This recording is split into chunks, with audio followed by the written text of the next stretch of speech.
예, 이제 건물의 건축입니다. 380페이지 건물의 건축 절차가 나오네요. 한 문제 꼭 나오는 사항이죠. 첫 한번 보시죠. 예. 자, 건축입니다. 건축 절차는 꼭 여러분들이 아셔야 됩니다. 자, 개발 행위가 아니고 건물의 건축입니다. 개발 중에서도 건물의 건축이다 할 때 건축의 절차입니다. 건축주가 이제 건물을 건축하려고 합니다. 해서 건축 허가 신청서를 내기 전에 먼저 설계합니다. 설계하고 나서 이제 설계서를 첨부해서 이제 건축 허가를 신청한다 이렇게 말합니다. 허가를 받게 된다면 공사나 사업에 착수를 할 수가 있다. 착수해서 완성이 되어지면 건물들 쓰기 위해서 사용승인, 검사 절차가 사용승인입니다. 승인 받는다. 승인서를 받으면 이제 건물을 사용할 수가 있다. 이것이 순서입니다. 간단하죠? 간단합니다. 그런데 자, 대지를 매입해서 허가 신청을 했습니다. 했는데 하니까 당신 그 위치에 건축할 수 없다. 빠꾸 나올 수 있습니다. 있으니까 그에 대비해서 요 사유입니다. 혹시나 내가 원하는 그 위치에서 원하는 크기로 원하는 종류의 건물을 지을 수 있습니까? 라고 사전에 한번 알아본다. 사전 결정을 신청을 해볼 수 있는 경우도 있다. 그것이 첫 번째 나옵니다. 그래서 허가 신청 전에 먼저 사전에 한번 알아볼 수 있는 것이 있습니다. 사전 결정을 신청할 수 있더랍니다. 그래서 요거 딱 보시면요. 요것도 처음에 나온 적이 있습니다. 그 책에 첫 번째 딱 나와 있죠. 왼편에 있습니다. 자, 보시면은요. 자, 이 경우에도 건축주가 허가 신청할 자한테, 건축주가 허가 신청할 자, 즉 허가권자입니다. 허가권자한테 이것을 물어볼 수가 있다랍니다. 그런데 모든 건물 다 들어가면 바빠서 다 신청 못 해줍니다. 규모가 좀 커야 돼요. 그래서요, 여러분들 건축 허가입니다. 그 대상 건물은요, 모든 건물이 아니고 건축의 허가, 규모 클 때 우리가 건축 허가 받습니다. 규모 작으면 신고예요. 건축 허가 대상일 때만 사전 결정 해준다. 이렇게 합니다. 가설 건물은 안 됩니다. 건축 허가, 규모 큰 건물만 포함됩니다. 건축 신고 대상은 사전 결정 신청을 못합니다. 못해요. 그래서 신고 나면 안 됩니다. 자, 세 번째입니다. 결정 심사를 해줍니다. 해주면 효과가 무엇이냐? 자, 먼저 절차입니다. 그래서 우리 허가권자가 심사에서 당신 괜찮다라고 결정을 딱 했습니다. 결정을 딱 했으면 결정되어진 그날부터 7일 안에 이제 당신 가능하다 이렇게 통보를 딱 해줍니다. 또 안 된다 이렇게 통보를 딱 해줍니다. 이 통보를 받으면 네 번째 효과 중량이 나옵니다. 중량이 나와요. 효과 딱 보시면 이 결정 통보를 딱 받으면 통보 받은 날부터 이제 2년 나옵니다. 2년. 요 안에 뭘 하느냐? 공사 착수한다. 큰일 납니다. 본 절차를 밟아야 돼요. 그래서 건축의 허가 신청에 의무가 있다. 건축의 허가 신청해야 된다. 허가 신청에 의무가 있다. 허가 신청을 해야 될 의무가 있다. 의무가 있다. 이렇게 말합니다. 허가 신청을 해야 될 신청에 의무가 발생한다. 신청을 안 하죠? 그러면요, 실효된다. 이렇게 말합니다. 또다시 효과 딱 보시면요, 무엇이 어시가 된다. 이거 중요합니다. 이걸 딱 보시면 위치를 알 수 있어요. 뭐냐면 계산농화입니다. 계산농화 써보세요. 계산농하다랍니다. 계산농화. 개발행위 허가를 한글로 간주해준다. 이게 뭡니까, 여러분들? 해당 그 위치에서 개발될 수 있는 건물의 종류, 규모, 크기입니다. 이것을 봐줍니다. 그리고요, 여러분들 산지, 농지, 하천. 그러니까 요거는요, 일반적인 장소 아닙니다. 산 끼고, 논 끼고, 하천 끼고, 애매한 장소. 산 끼고, 또요, 논 끼고, 하천 끼고, 애매한 장소에서 규모 크게 건물 지을 때 가능한지를 알아본다. 이 말 되겠습니다. 그래서 산지 전용 허가 등이 간주가 딱 되어지고요. 농지 전용 허가가 간주가 딱 되어지고, 그 다음에 하천 부지 옆에 정거에서 쓸 수 있는 하천 점용 허가가 간주되어진다. 이 말은요, 당신 그 산 뒤에서 지을 수 있는 건물이다. 또요, 농지에 지을 수 있는 건물이다. 하천 옆에 정거에서 쓸 수 있는 건물이다. 이것을 딱 봐줍니다. 산 끼고, 하천 끼고, 농 끼고, 큰 건물 지을 때 애매합니다. 이럴 때 알아볼 수 있다. 이 말 되겠습니다. 보통 장소는 이거 안 해줍니다. 안 해줘. 빠르기 때문에. 그래서 계산농화가 어셔야 된다. 요것도 효과 중에 하나입니다. 중요합니다. 그래서 요거 딱 정리해 주세요. 책에 다 있습니다. 자, 법적 성격 넘어가시고요. 대상 보시면 허가 대상 건축물에 한한다. 딱 파란색 되어 있죠? 보시고요. 절차 보시면요. 여러분들 허가 신청할 때 보시면 이왕 허가해 줄 바에 뭡니까? 교통평가하고 건축의 심의 같이 해주시오. 곧 교통입니다. 교통 분석 대책과 또 건축의 심의를 같이 동시에 신청할 수 있다. 합니다. 그런데 밑에 제일 밑에 보내요. 이번에 환경성 검토입니다. 환경성 검토는 신청사항이 아니에요. 이것은 허가권자가 알아서 하는 것이기 때문에 환경성 검토는 빼고 교통평가하고 건축의 심의 신청할 수 있다. 이거 차이점 두십시오. 오른편입니다. 하시면 결정을 딱 해주면 7일 안에 알려준다. 딱 나와 있습니다. 자, 보시고요. 다음에 효과입니다. 계산농화. 이것이 간주가 되어진다. 하죠. 그러면서 제일 중요한 것이 제일 밑에 있는 신청의 의무에서요. 사전결정을 통지받으면 이때부터 2년 안에 뭡니까? 착수가 아니고 건축의 허가 신청해야 된다. 신청해야 뭐가 주어진다. 중요한 사항입니다. 이틀 잡고 한 문제 꼭 나올 수 있습니다. 자, 보십시오. 자, 요건요, 의무사항이 아니고 선택적으로 할 수도 있고 안 할 수도 있다. 또 선택할 때도 대상 구문이 따로 있습니다. 위치도 있고요. 그래서 이것은 뭐 항상 나오는 상황이 아니고 필요할 때 해볼 수 있다. 이겁니다. 해볼 수 있다. 그래서 이것은 일단 넘어가시고요. 그럼 볼 때 건물을 지을 때 건축 절차가 이제 나올 것입니다. 나와요. 자, 건축허가 딱 나옵니다. 이거 딱 나오면 첫 번째 요것의 성격이 무엇이냐 아셔야 돼요. 그 다음에요, 요 건축허가는 누가 하느냐, 허가권자를 또 아셔야 됩니다. 성격은 이렇습니다. 개발행위허가와 건축허가는요, 성격이 뭐냐, 기속행위다. 이렇게 표현합니다. 기속행위. 이건요, 요건을 갖추면 반드시 허가하게 되어 있다. 네, 말입니다. 그래서 어떤 위치에서 지을 수 있는 건물 크기를 다 갖추어 온다라면요, 설계 잘 되어지면 허가해줍니다. 해줍니다. 자, 그런데 이 허가를 또 거부할 수 있다. 재량 거부를 할 수 있는 경우가 두 가지 경우수가 나옵니다. 좀 이따 보겠습니다. 중요합니다. 이거 보시고요. 이거 외에는 전부 다 허가를 반드시 하게 되어 있습니다. 허가 누가 하느냐? 이것부터 딱 나오겠죠. 첫 번째입니다. 건축허가 누가 하느냐? 뭐 턱도 터키는 다 뺍니다. 다 빼고요. 그냥 시군구청장, 우리 시군구청장, 서울시 같으면 동작구청장이 한다. 또 일반적인 도단위에서는 시와군이 합니다. 시와군이. 그래서 시장, 군수, 구청장이 허가를 합니다. 그런데요, 자, 서울시도 보시면 종로구청장인데 어떠한 건물을 지을 때에는요, 구청을 두고 있는 어디입니까? 서울특별시와 인천시가 직접 허가를 하는 경우도 있다라고 합니다. 아주 큰 건물을 지을 때는요, 서울시가 직접 허가합니다. 롯데월드 서울시가 있습니다. 어떤 경우냐 보십니다. 청구수가 아주 크다. 21층 이상 나오는 건물들 서울시가 직접 합니다. 그 다음에요, 연 면적의 합계가 10만 이상인 건물들 서울시가 직접 합니다. 그 다음에요, 여러분들, 자, 기존 건물을 정축해서요, 정축을 30% 이상 정축을 딱 했습니다. 하고 나니까 이것이 21층 이상 또는요 10만 이상을 바뀌어버리네요. 요 경우입니다. 요런 경우에도 정축허가 요것도 서울시가 한다 이렇게 말합니다. 그런데 이 경우에도 공장과 창고 건물, 공장이나 창고 건물은요 항상 구청장한테 허가를 하게 되어 있다 이렇게 말합니다. 그래서 큰 건물 지을 때는 서울시가 하는 경우도 많이 있습니다. 자, 보시고요. 자, 그러면 경기도 저기 가평군과 양주시는 항상 이들이 허가를 항상 합니다. 그래요? 자, 지방에서는 항상 시와 군수가 허가권자입니다. 항상. 그래요? 그런데 요들이 허가하기 전에 보니까 그들 내부적으로 도지사한테 승인 받고 온 이후에 허가하기 전에 도한테 승인 받아와야 허가할 수 있는 대상 건물도 있다라고 하네요. 사전 승인 대상 건물이라고 부릅니다. 그거 보시면 똑같아요.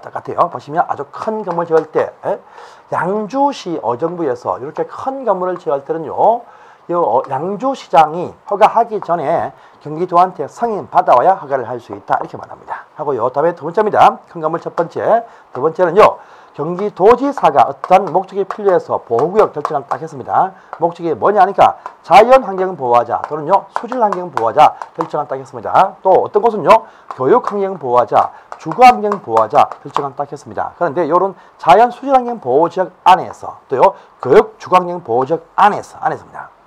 요와 조화되지 않는 건물들이 있어요. 보시면요, 강변 옆에, 하천 옆에 멋진 곳입니다. 이곳에 공동주택을 딱 지으면 분양 잘 됩니다. 잘 되는데 요 환경 망칠 수 있습니다. 공동주택 만들어 지을 수 없어요.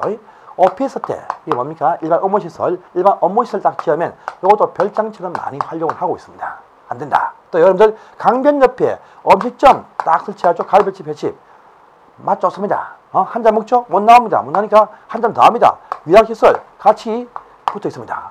2차 갔죠? 3차 이제 못 나옵니다. 못 나니까 자야 됩니다. 숙박시설을 딱 지어놔.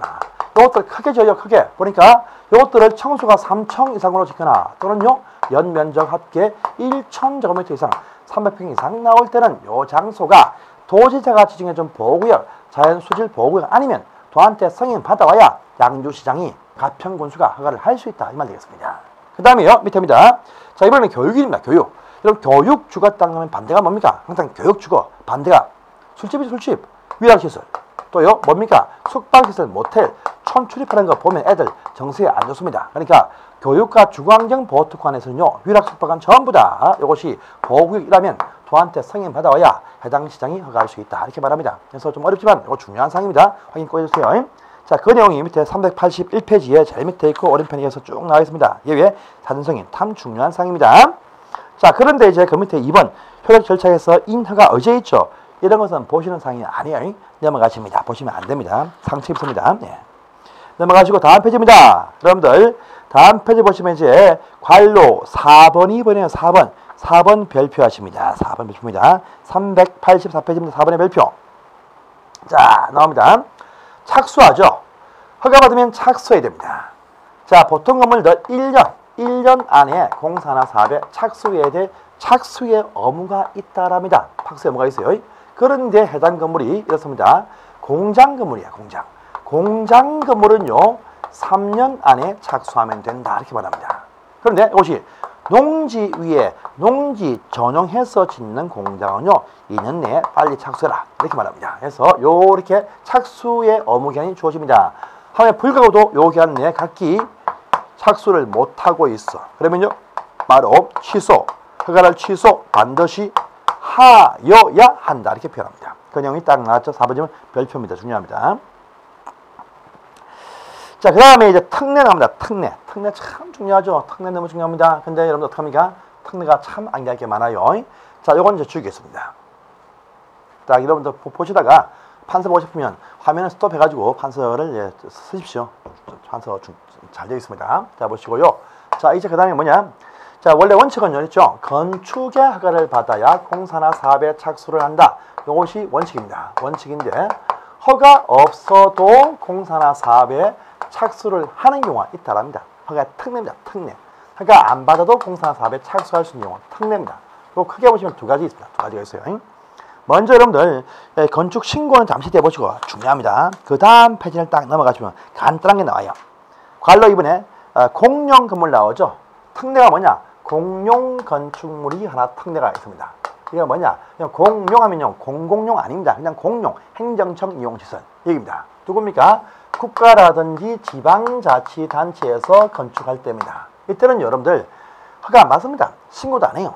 국가 등이나 지방청에서 건물을 건축할 때는요 이렇게 합니다. 그냥 협의입니다. 협의. 협의해서 공사 사업에 착수한다. 그래서 완성이 되어지면요 사용승인 검사도 안 받습니다. 그냥 통보 다 했다. 통보하고 해당 건물을 이용한다. 이렇게 말합니다. 그러니까 행정청끼리는요 협의해서 착수하고 통보만 하고 건물을 쓴다. 이렇게 아시면 됩니다. 특례입니다. 특례.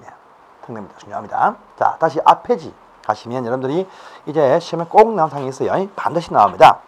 자, 특례 중에서 하나 중요한 게 나옵니다. 건축신고입니다. 건축신고. 어떤 것은 건축의 허가가 아니고요. 건축신고서만 내면 공사를 할 수 있는 경우수가 있다. 건축신고 대상 건축물이 있습니다. 규모 작은 건물들이 그러합니다. 신고서만 내면 공사를 할 수 있습니다. 자, 이건 두 문제 한번 따보세요. 두 문제를 좀 따야 됩니다. 그냥 보기 참 힘듭니다. 이건요. 그래서 따보겠습니다. 자, 바, 연, 이, 관, 대, 표. 표는 공, 업, 수다. 바연이, 관대표는 공업수다. 바연이, 관대표는 공업수다. 이렇게 말합니다. 우리 역시 여러분들 용도할 때 보시면 용도 변경 자, 산, 전, 문, 영, 교, 건, 주기 9개죠. 이것도 9개입니다. 바연이, 관대표, 공업수다. 똑같이 9수 없습니다. 지금 참 잘 나와 있습니다. 다음 중에서 건축 신고 대상이 아닌 것이 무엇이냐, 이것이 무엇이냐 참 시험에 잘 나옵니다. 쉽기 때문에 따보세요. 바닥 면적의 합계 85 이하 정도의 정축과 개축과 재축합니다. 신축도 아니고요. 정축과 개축과 재축하는 그 부분의 면적이 85 이하이면 신고하면 된다. 여기입니다. 그 다음에 연면적 합계, 연면적입니다. 합계 100제곱미터까지의 모든 건물의 건축이다. 신축을 포함해서. 그 다음에요. 높이입니다. 건물 높이. 건물 높이가 3m 올라갑니다. 까지 뭡니까? 정축입니다. 정축입니다. 그 다음에 관농자. 시골 농촌이죠. 관농자. 시골 농촌 지역 안에서 요 장소가요. 지구 단위 계획구역도 아니다. 개발 가능성도 없다. 순수하게 시골 농촌, 관농자, 관리, 농림, 자연원전 지역 시골 농촌입니다. 이런 장소는 조금 더 크게 지켜줍니다. 그래서 연면적 200제곱미터까지가 아니고 200제곱미터 미만이면서 동시에 3층 이 안 되면 미만일 때는요. 시골 농촌은 조금 더 큰 건물을 지켜주겠다. 이렇게 말합니다. 그 다음에 이러한 사이즈 건축물들을 대수선할 때도 신고하면 된다. 이렇게 말합니다. 하고요. 그 다음에 표. 표준 설계도서로서 짓는 건물들 다 신고하면 된다 이렇게 말합니다. 그 다음에 공장을 짓는데 공장 위치가 어디냐? 공장이 많은 장소입니다. 많을 때 공업지역, 많을 때 산업단지, 많을 때요 공업형 지구단위 계획입니다. 이 공장 많은 곳에서 공장 규모가 좀 작네요. 작다 해서 보니까요 연면적 500제곱미터 이하이면서 또 동시에 2,000가지 정도의 공장은요 산업단지 내에서 공장 축에도 안 낍니다. 신고하면 된다 말 되겠습니다. 그 다음에 시골적인 업단위 면단위입니다. 시골 업면에서 농업용 축사를 짓겠다. 축사는 400가지입니다. 400 이하. 농업용 창고 짓겠다. 창고는요 200 이하일 때는 신고하면 된다 이렇게 말합니다. 그 다음에요 수선을 하여서 대수선 되는 것들 전부 다 신고하면 된다. 뭐였죠? 여러분들? 내외기 버틀 3개 수선 명령 수선만 그러합니다. 같이 이러한 것들은요 신고서만 내면 공사사업에 착수할 수 있다. 정말 중요한 사항입니다. 자 오른쪽 박스 보이시죠? 참 중요합니다. 신고를 내도 착수는 1년 안에 착수를 해야 됩니다. 안 하면 그렇게 상실된다 이렇게 말합니다. 신고. 자 신고 대상 중요했습니다. 보시고요. 자 다음 페이지입니다. 386페이지에 또 중요한 거 나오네요. 계속 나옵니다. 자 관로 3번 4번 또 별표 다 하세요. 이 편들은요 집에 안 나온 적이 없어. 정말 잘 나옵니다. 자 아까 저희가 분명히 이 건축허가는 요건을 갖추면 허가를 반드시 해준다 했습니다. 거부 못한다 했어. 그런데 거부할 수 있는 대상군이 몇 가지는 있다 했습니다. 요겁니다. 이거 좀 나오네요. 건축허가 신청에도 거부할 수 있는 건물이 몇 가지가 있다랍니다. 몇 가지가 있어. 뭐냐 보니까 이렇습니다. 여러분 첫 번째 보시면 자 숙박시설과 위락시설이 나올 수 있는 그런 장소입니다. 그런데 바로 그 인근에 보니까 지금 주거 환경이나 교육 환경 등 보호가 필요하다 판단 딱 되어지면 건축의 심의를 거치면 거부할 수 있다. 숙박, 모텔, 위락, 나이트클럽 짓기 참 힘듭니다. 사실 힘들어요. 그 반경이에요. 아파트 딱 보이죠? 학교 보입니다. 사실 거의 허가 안 납니다. 이렇게 됩니다. 또 두 번째입니다. 보시면 그 장소가 어딘지 아니까요? 비만 오면 물이 철철 넘치는 방제지구입니다. 또는요, 저 자연재해, 자연재해 위험 개선지구 참 명칭이 기네요. 길어, 그죠? 이 자연재해 개선, 방제, 비방 오면 물이 막 넘쳐. 그 물 넘치고 비방 오면 막 침수되는 그런 장소에서 건물 지하층을 내요. 지하층 물론 설치할 수는 있어.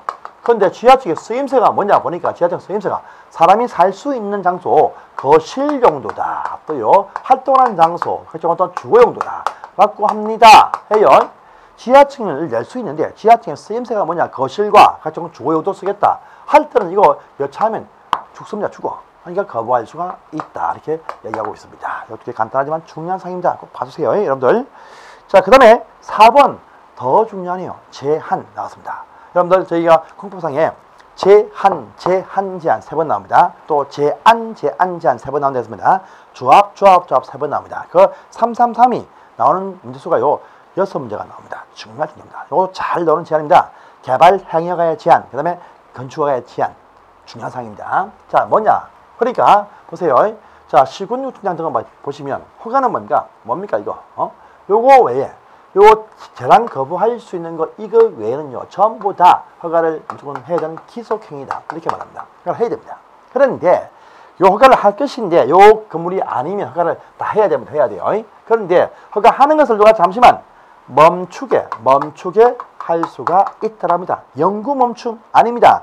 임시로 멈추게 할 수가 있다는 겁니다. 그래서 2년간만 멈추게 한다. 필요하면 한 차례 1년까지 연장해서 최단 3년까지 하게 할 수 있다. 누구냐 하니까 국토교통부 장관이 허가는 못해도 제한하게 할 수 있습니다. 그 다음에요. 시도지사 그들 밑에 있는 자한테 잠시만 멈추게 할 수 있어.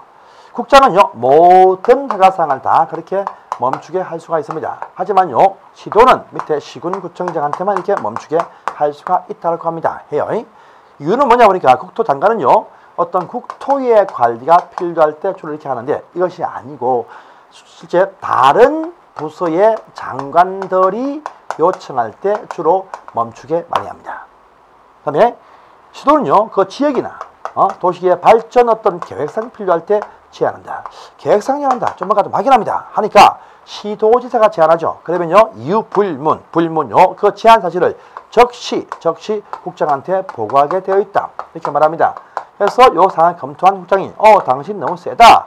해제하라. 이렇게 해제를 명령하면 명령에 응해야 됩니다. 이렇게 해서 잠시만 멈추게 할 수 있다. 바로 허가의 제한, 허가의 제한이라고 이렇게 부르고 있다라고 합니다. 허가의 제한, 잠시만 멈추게 한다. 참 중요한 사항입니다. 4번의 H 여러분들 국장의 제한사항, 시도의 제한사항 등이 쭉 나와 있습니다. 참 중요한 결과때 제한기한 이전의 원칙인데 한 차례 1년까지 연장할 수 있다. 딱 되어 있습니다. 그래서 끝을 내십시오. 중요한 사항이고요. 자, 5번 기타 어떤 제도 필요 없습니다. 넘어가세요. 한 장 넘어가시고 혹시나 제일 밑에 보시면요.